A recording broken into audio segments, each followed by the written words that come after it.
اعوذ باللہ من الشیطان الرجیم، بسم اللہ الرحمن الرحیم۔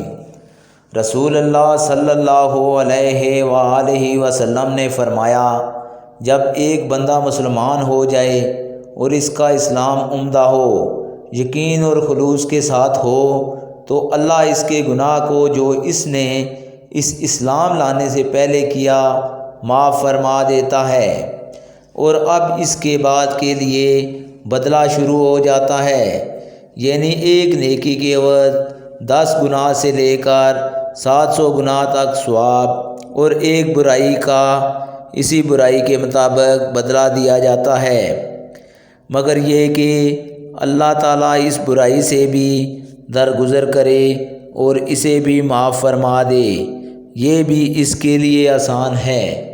صحیح بخاری حدیث نمبر 41۔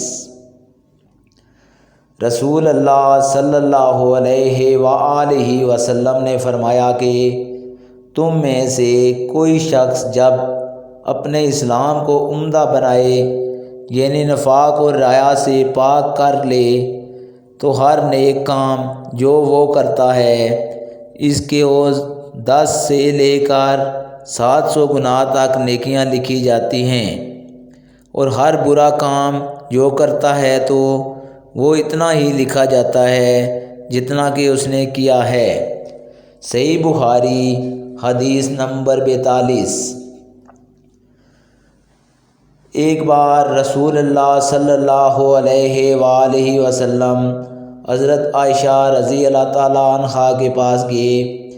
آپ نے دریافت کیا، یہ عورت کون ہے؟ تو حضرت عائشہ رضی اللہ تعالیٰ عنہا نے کہا، فلاں عورت، اور اس کی نماز کے اشتیاق اور پابندی کا ذکر کیا۔ آپ صلی اللہ علیہ وآلہ وسلم نے فرمایا، ٹھہر جاؤ، سن لو کہ تم پر اتنا ہی عمل واجب ہے جتنے عمل کی تمہارے اندر طاقت ہے۔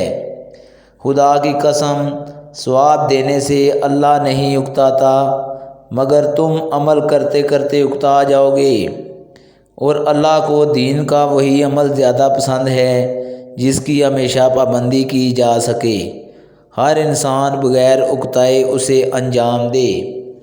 صحیح بخاری حدیث نمبر 43۔